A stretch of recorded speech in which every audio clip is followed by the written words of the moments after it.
Tango tozo bonde la papa là, na moni molimo na nzambe komemanga na mboka France. Crise ezokota makasi na France. Na moni ba maison ya minene, ba boutique ya binene, ba alimentation eza fermé. Pe na moni batu baza kotambola na nzela ebele. Na moni batu bazo koluka kokende na banque ko sala retrait me mbongo eza kobimate. Lokola ba banque komi bloqué. Climat eko changer ba komona ba malili moko oyo batikala komona te. Parce que eza na batu ebele ba kokima France. Crise ezokota makasi na France. Batu o baza na France babanda déjà kotia ba provision. Zamba lobi que France ba ko traverser ba moment moko très difficile. France na moni batu bazo lela na moni batu baza ko déplacer, batu bazo kima France même bango moko batu ya France. Pe eza situation oyo eko toucher ba pays ebele o eza pembeni ya France. Pe zamba lobi boye batu nyonso baza na continent Europe babonde la makasi parce que eza na épidémie o ezoya. Épidémie wana eko éliminer pe ko silisa batu ebele.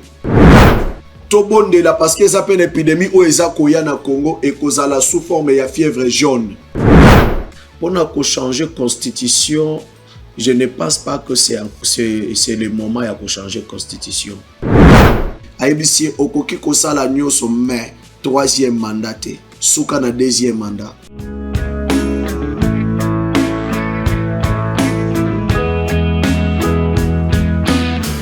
C'est un honneur de vous présenter ces grands magazines, mesdames et messieurs. Partout où vous nous suivez, nous sommes très heureux, comme d'habitude, de vous présenter ce grand magazine Vérité et Réalité, Bosolo P. Loleng Yakobika, certainement dans vos maisons, dans des boutiques, dans des métros, partout où vous avez l'habitude de nous suivre. Et si vous n'êtes pas encore abonné, allez vous abonner rapidement, c'est fait gratuitement. Il suffit de toucher sur le bouton, c'est écrit en rouge, s'abonner, appuyez une fois, vous verrez une cloche, touchez sur la cloche, vous verrez 3 rubriques. Appuyez sur toute notification. Une fois touché, vous êtes compté parmi nos abonnés. Nous vous prions quand même de faire le maximum de partage en ce qui concerne cette vidéo. Surtout, lorsqu'il s'agit d'un message, en tout cas, soyez participatifs et cela nous fera énormément du bien. Parlons de la Fondation Ndélé au cœur de la nation ainsi que l'orphelinat Famille du Cœur Christ Rédempteur. À travers cette opération, vous êtes sensible aux cris de détresse. Vous voulez soutenir les orphelins, les veuves, les démunis. Pensez à cette structure et certainement Dieu va tous nous bénir. Nous parlons plus en images et on se retrouve tout juste après. Tango nyonso molinganga nazalaki komona baninganga na baboti na bango nanga baparent baza te vinanga pasi. Est-ce que kokufela baboti ezali sumu? Kozanga baboti est-ce que ezali sumu? Voilà, na kopesa bino message. L'orphelinat Christ Rédempteur. Et ana posa lisungi na bino. Tala musala munene ezosala pona bana. Tala musala munene ezosala pona bana oyo mokili etiki ebwaki. Mais nzamba termine nzela orphelinat oyo pona ko encadrer bana oyo. Yaya lisungi na yo to ana ngoposa. 1 euro no to ana ngoposa pona mwana moko. Tango mwana moko allié nzambe ya bitike oya permettre ete na nzela no mwana alia akobosa na ote. Voilà message ya l'orphelinat Christ Rédempteur. Tu as besoin de sungi na bino. Ba numéro za na se kota contact na biso assistance na yo et aux ali sungi pona bana. Que le Dieu des orphelins a bénir dia ma mtu nyoso ja ta likanisa ko sala quelque chose. Peut sali yango zamba pambola bino. Les différents produits sont disponibles ici chez nous. Vous en avez besoin, contactez-nous à travers le numéro qui est affiché et vous serez servi. Nous prenons la pub qui nous donnera plus de détails et on revient tout juste après. Merci Banakin, Bana monde entier. Maxi bien-être. Sougala café, logo na mêlé logo mais logo est amabé. Il y a bien pour la panne technique. Mais quand ça les langues on ndenge ma bête ça les langues pour na maman a célibataire to lingi bino ate so maga boma mukolo bala pourtant mzo ba produire en autre merci bien-être yango yo lukango benga ndeko nanga Alain Dele ye mutu ayebi esika ko fournir yo autant que tu veux, $35. Et c'est belé na kati. Sobo melika moko de jour bien. Be hémorroïdes banini tout ça. Bilia vanda musala banini et réparer au système ya break et réparer au pe fonctionnement ya break de break donc et pe son fonctionnement ya bien. To comme ba congolais toujours gagner ba match. On va défaite, pas de technique en plein match, c'est pas bon. Zongela et loco. Nana c'est éviter de dire surtout ba pasteur, bodingo mela boyawa. Bobenga pena alendele na numéro na e pour bobenga pour bozoloko. C'est important. Traitement poison anti-poison yango yo. Ne ba mususu meli yango avant kende obima o melango. Ça a des jours atabati le loko. Moi cuire mon corps c'est bon. Oyope anti-poison. Donc ce ko ata izana kati et longolango. Alendele mikolo somme. N'habité mindele yango ba pese biloko ba udia. Po biloko yango bendeza ya solo mikolo bachaka poison à toi famille te à toi problème na mututé jalousie car do ba produit yango na ya anti-poison oyope anti-poison.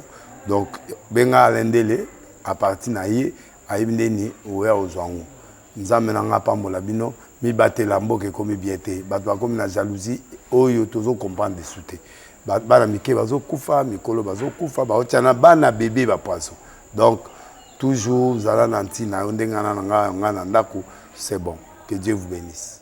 Comme je ne cesserai de dire, donc, ça est Sengo. Et repartager un moment au Nabino. Et surtout lorsqu'il s'agit quand même d'un passage en clair. Ces passages nous permettent de comprendre beaucoup de choses et surtout et enlever ces zones d'ombre qui, depuis un certain temps, est en train d'embrouiller certaines personnes. Nous avons reçu plusieurs serviteurs de Dieu sur ce plateau qui nous ont apporté un message intéressant, important en ce qui concerne les mondes. Comme notre loi dernièrement, lorsqu'il s'agit d'un message, effectivement, il peut y avoir quand même doute méthodique. Mais doute méthodique, et ça, ils sont habillés son animi. Ceux qui ont douté, Koutika la kaka na douté. Doute est poussé au sala effort et au sala recherche pour oeba réellement vérité et zali wapi. Mais lorsque tu t'arrêtes, c'est même à un niveau, il y a doute. Et s'il y a otika li borné. Comme évoqué aux la paix. Et loko ba annoncer yo lobby nango évoqué ko détruire yo moko.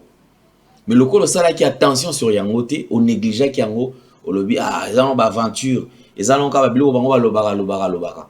Mais je pense que lorsqu'il y a quand même de rumeurs et précédentes informations, comme cause à la paix information solo, paix à l'okuta, mais du moins ça quand même information parce que et parvenir koko mela yo. Un honneur de recevoir sur ce plateau prophète Daniel qui n'est plus à présenter d'ailleurs Azali Moko Bao Balekara. Naba Itandoike, naba chaîne Ebele. Et parmi Bandeko O le Sousso, Babeta le Solo Ming ya Est parce que ils ont quand même une expérience, ils ont du vécu. Les abat O Babota Mikuna, Bakoli Kuna.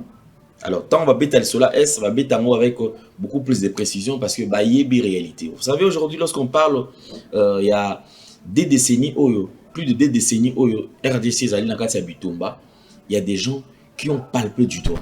Il y a des gens qui peuvent parler avec exactitude, qui peuvent quand même donner des détails réellement parce que sinon tu as la locola bande reçoit ça tout ça en akin surtout yo vivre déjà bitumba avec solo te on a c'est ça des autres de salama na chango pour na des autres de salama na chango za bitumba so abete le solo habité au moninga na yo quand même masasi mo beta na quartier bakanga ba criminel ça n'a rien à voir na mamba bitumba il y a arrêt brusque, tout s'arrête. Rien ne marche et on ne parle que de mort. Koto bomonike et bombe koyaki et panzi, koto beaucoup de bibembe et puis bibembe bozana terre ko lokota bibembe te. Pour la kino to zinde ko na biso ya kufi toke kokunda. Soki ekosala 2 mois na position na boyeba kino bande ko na bakopola wana une partie de la ville ya mboka etindaka solo. Solo au monde so ozoka musuni pola ndenge zalaka.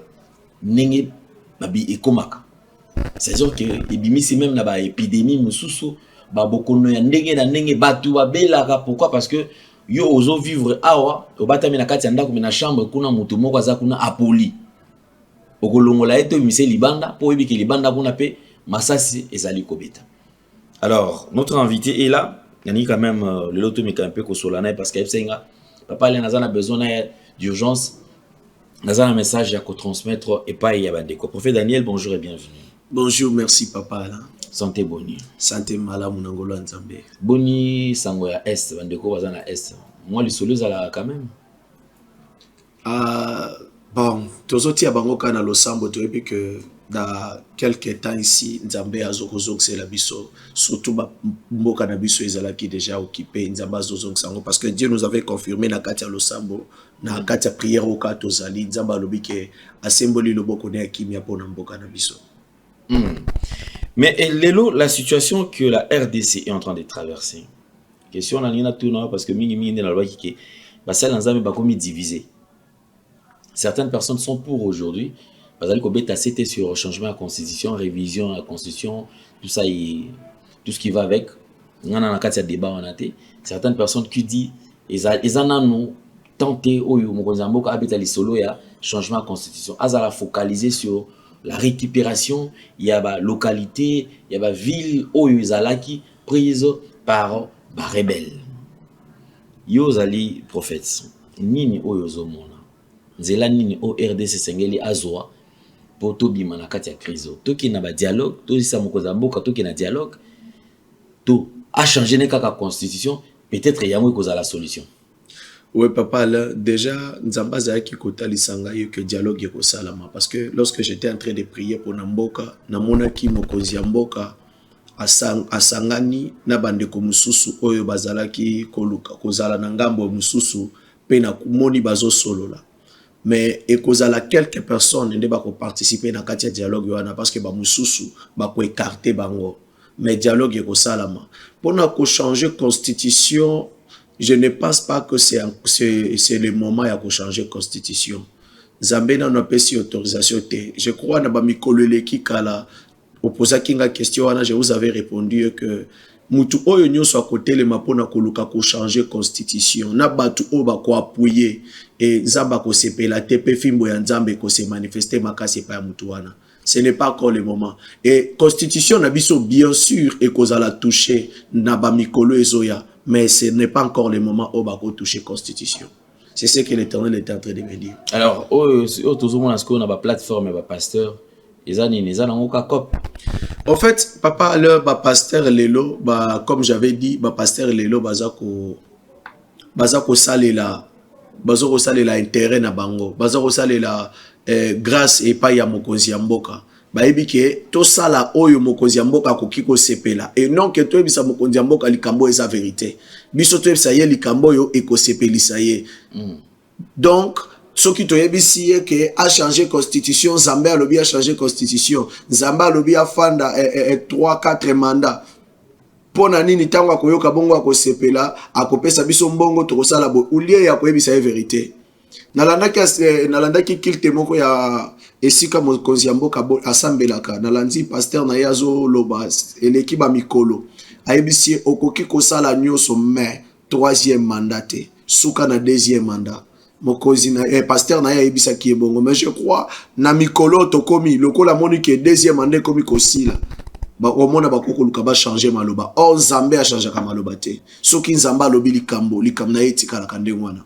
Mais au Koyoka, il y a quand même un moment donné, non, Nzamba lobby, au prolongé, osana mandat, osana mandat, osana na mission. Osana na mission, ceci, c'est là, bakoluka, façon ni ya koloba, pona koluka, et comme elengi na mato ya bato, osana mandat, osana mission. Mais biso te que tu peux ça qui est mandat, il y a 5 ans, tu peux se l'issue il y a 5 ans mususu. Ce qui est si, c'est que sengeli tu peux ça peut mandat, on n'est pas mutu mususu.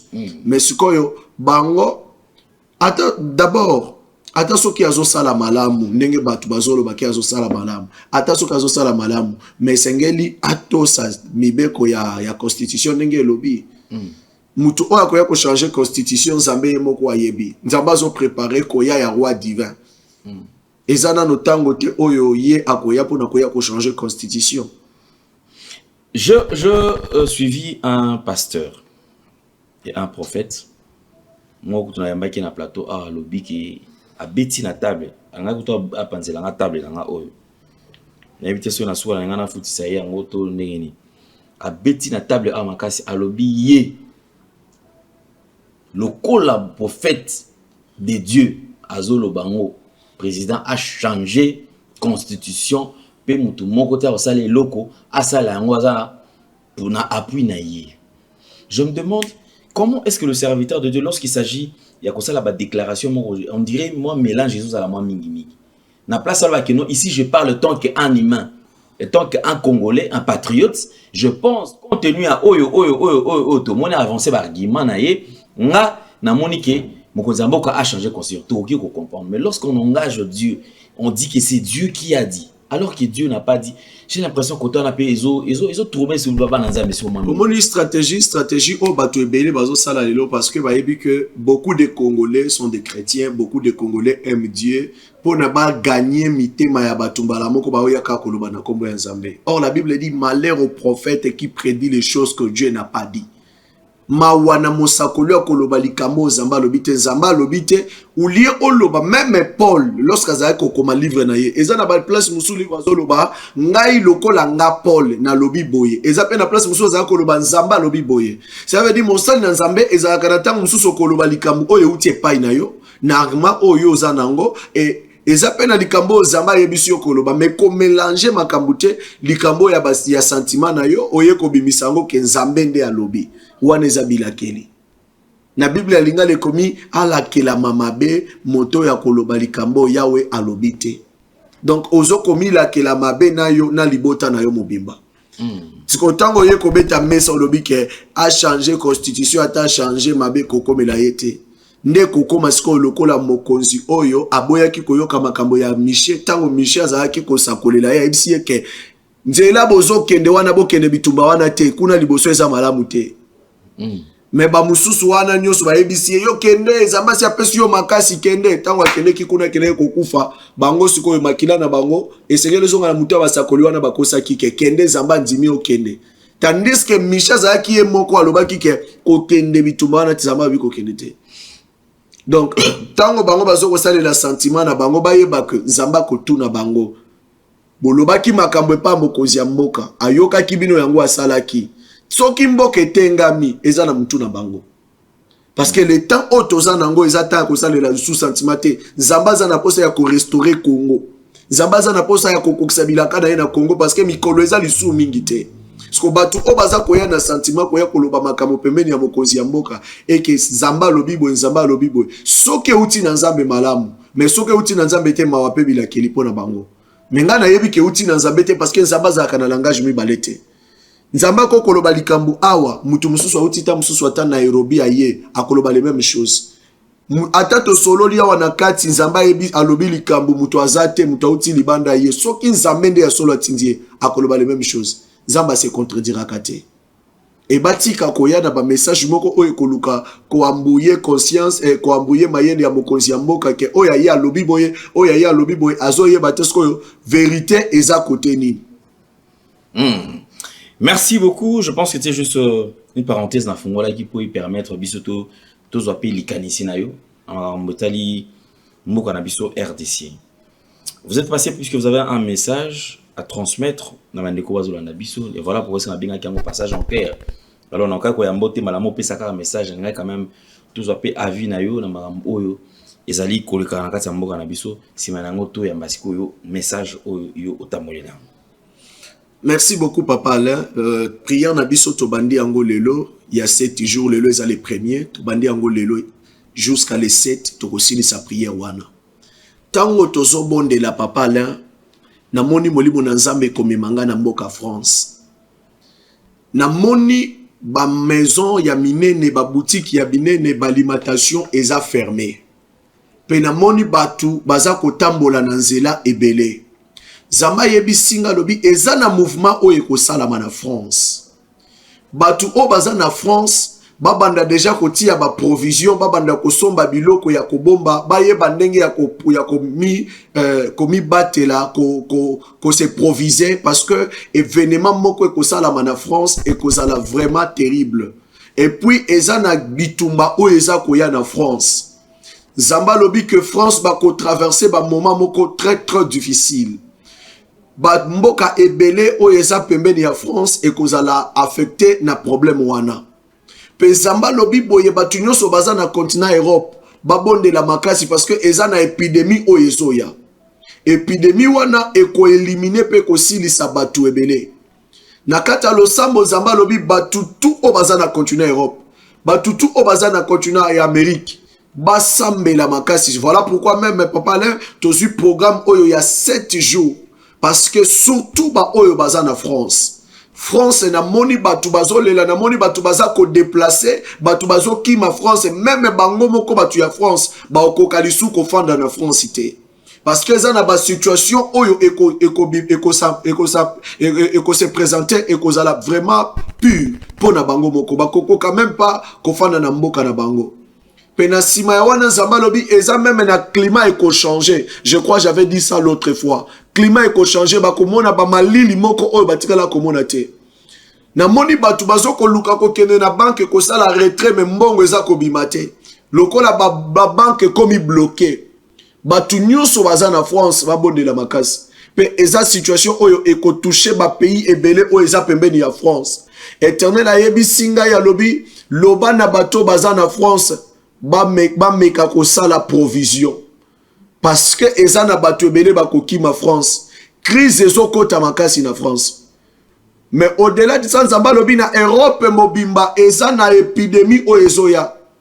Yango to bandi mabondeli mukolo ya lelo to kobanda kobondela chaque jour na 12 heures. To bandi yango lelo to kosisa yango le 7. Épidémie oyo ekosilisa bato ebele na mboka ya Europe pe na mboka ya Amérique. Batu bakobela maladi na ekosala lokola grippe, lokola maladi na mutu, mususu ekosala batu bakobanda koyoka lokola mutu aza na meningite. Eko éliminer batu ebele. Pe pona Congo, pona Afrique, nzamba zaki koloba papale to bondela parce que ça une épidémie o eza koya na Congo et kozala sous forme ya fièvre jaune et koboma batu ebele. C'est pour cela na kokaki kozonga lisusu koya ko insister et que mutu nyonso partout ozali profiter okota na kati ya programme ya losambo. Mo pepe ya fièvre jaune et kobeta batu ebele na mboka Congo. Mais nayebi que yo mwana na nzambe nzamba ko protéger yo pe ko sécuriser na libota na yo. Numéro na biso ya téléphone eza wana soko za na posa ko participer na 7 jours ya prière oyo. Benga biso o participer na 7 jours ya prière oyo. Message yango na papa le nzamba pambola biso. Donc il n'y a pas de conditions pour qu'on participer à la prière. C'est il va tout passer la nini. Ba benga mbala et pas na yo soit bokosa et bando ça maneni pour que chaque merci beaucoup papa le parce que ezana bato mususu azana posa peut-être ya kobenga akota na kati ya groupe ya losambo azobanga ayebika ke soki na bengi prophète bakosenga ngambongo soki na bengi prophète ezana bato soki peut-être nzamba pesi orientation o eza particulier pour na yo moko c'est différent. Tango yo ozobenga po okota na programme ya mabondeli. Obengi to enregistrer numéro na yo to kotisi yo na kati ya groupe ya losambo chaque jour na 12 heures tozo bondela kobanda kaka mukolo ya lelo. Biso d'ailleurs tozala ki na retraite avant soko bozo quand même voir nangeza lisu malamte tozala ki na retraite depuis avant. Na kati ya retraite wana nde toyo kozwa message que le 1er avril jusqu'à le 7 avril to mata mabondeli to matangomba elongo na batu nyonso ba oba ko participer et que nzambe a épargné yo na vente na fleur oyo eza ko ya liboso condition ezate papa le et que soki ba webisa yo sala boye to pesa boye non benga biso to kota yo na kati ya groupe ya losambo. C'est bien que bato mususu ba komi décourager ko contacter basali ya nzambe. Papa leza na mama moko benga kinga yebisinga lobi ah papa biso to komi ko banga ko benga basali ya nzambe parce que soko bengi musa nzambe zaka ka pesa boye sala boye. Benga pona losambo. Au moins que soki nzamba pesi directive moko particulier pona yo c'est différent mais soko bengi pona losambo et que okoti na kati ya groupe okoti na groupe pona losambo ya protection na yo na libota na yo ya santé na yo na famille na yo. Merci beaucoup, je pense que nous avons les détails. Je pense que ces messages concernent ceux qui sont bien sûr habitent les milieux oyo bamboka oyo prophète a ko lobela awa. Alors, le numéro du prophète Zali, Izali, a affiché à Nasi, au côté en contact naïe, les orientations, et qu'on dépend dans la ligne Boussala, mais seulement la prière pour tous ceux qui sont là. J'insiste, et Nabandeko la Nabiso, doute méthodique et Tinikabiso n'a raisonnement, et non illimité à Kabiso. Aux yeux messages, aux yeux temps qu'on examiner en gros, et au côté pendant la profondeur pour la coloca, vérité sur le message en question. En tout cas, merci beaucoup. Je pense que nous trouvons prochainement pendant le 7 jours Oyo, dans notre évolution. Ce qui y aura encore un message Oyo et concerné Bandeko, au Sabiso, afin que tu transmettre Bango. Bozala et Belé, vous contacter prophète Daniel. Merci beaucoup, très cher ami téléspectateur. Je pense que tu connais Nasuka. Un tout dernier message pour toi. Zamba Pambolayo, partout et ce Kolandi Biso, numéro na biso ezali, benga biso okota na kati ya losambo. Tango eza mabe, surtout batu o bazana France. Surtout batu o bazana France. Année oyo kino toko ma 2027. Eza na ba situation oyo ko sapire makasi na mboka France. Nzamba yebisa kingai. Mo pepe ya épidémie ezoya. Et puis bitumba ezoya na France. Na mikolo leki na yaki ko ebisa bino na lobi na moni ba bombarder France na pays moko mais pays wana na moni loko la pays islamique. Zamba lobi bobonde la makasi bande ko boza na France parce que eza na batu ba ko banda ko kima France eza batu ba ko kalisu ko fanda na France ite. Benga biso participer na kati ya losambo oyo. Zamba Pambola yo plus 243 097 75 96 75. Benga biso o participer na kati ya losambo. Na ebike na losambo oyo Nzambe akofungula lisuma kambo mingi pe Nzambe ko sécuriser yo na libota no mobimba. Ba oyo baza na Congo tozo bonde la pe makasi parce que eza na épidémie ekoya sous forme ya fièvre jaune na mboka Congo. Mais na yebike yo mutoko sambela Nzambe akobomba yo akobomba bana na yo parce que épidémie oyo ekopona mutute ekoboma bana mikepe mikolo batu bakokufa makasi na année oyo ava esila. Mais yo na libota na yo na yebike Nzamba ko épargner yo. Merci beaucoup Papa Alain. Merci beaucoup, c'en est fini pour aujourd'hui. Je pense que nous allons nous retrouver très prochainement. Si vous avez aimé, dites merci à Jordan Pense de au four et au moulin. Et faites le maximum de partage comme d'habitude. Suivez-nous sur Nouvelle Tendance Télévision Web, Nouvelle Tendance Télévision FM, Nouvelle Tendance TV, YouTube. On se retrouve prochainement. Au revoir. Bye bye. Merci Banakin. Dans le monde entier. Maxi bien-être. Sougala café. Logo na mêlé logo mais logo est amabé. Il y a bien pour na pas une technique mais ko sale la on ndenga mabete sale la ngo pona mama. A célibataire to lingi bino ate.